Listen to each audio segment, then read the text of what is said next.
এটা হইছে জমিদার বাড়ির যাদের বউ ছিল, জমিদারের যারা রানী বলে, সেই রানীদের গোসলের যে পুকুর ছিল, এই যে দেখতে পারতেছেন সেই পুকুরগুলো।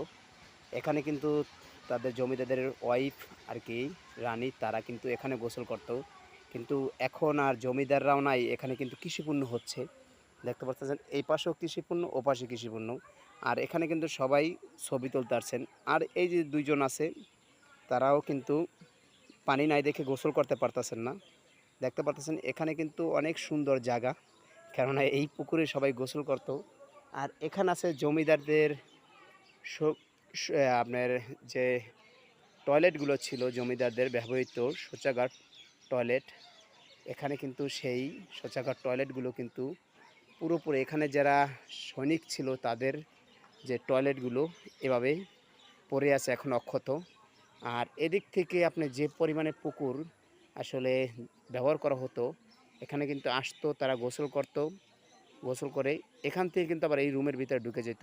তাই এরাও কিন্তু গোসল করা শেষে এই ২ জনার তারা কিন্তু এখন চলে যাচ্ছেন। কেন পানি বেশি কারণেই এখন তারা চলে যাচ্ছেন। এই জায়গার অবস্থা।